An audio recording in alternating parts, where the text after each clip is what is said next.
honestly, in golf, you're, as opposed, because obviously I'm commentating on a football match tomorrow. I mean, you don't generally are able to sort of editorialize when you're commentating on a football match. The action's really fast, it's really furious. You can't really tell the player's story because it's a team event as well when you're watching football. In golf, it's a little different.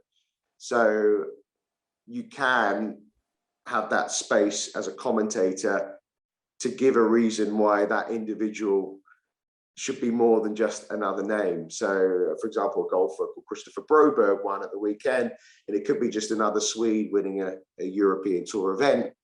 But you do have the space, because golf's a little slower in terms of watching, that you can say that this is a guy who for the last 6 years thought he was never going to play again. He's had 3 surgeries, his back went, his ankle went, his knee went, he couldn't make a cut. He's basically hasn't made a single penny really over the last 3 or 4 years.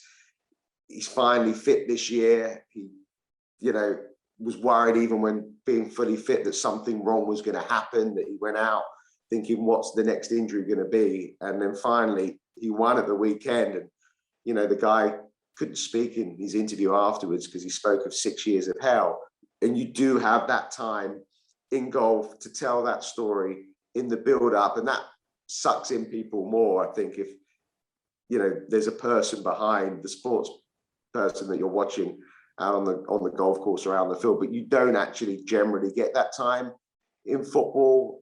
Formula One obviously is a quick sport as well, so you don't get to that time either. So I do think I worked in MotoGP, and I think it's quick. Obviously, the race is whatever 40 minutes, and it's a bit longer in Formula One, and it's fast. But in the kind of over the weekend, you do get a bit more opportunity to talk about individuals.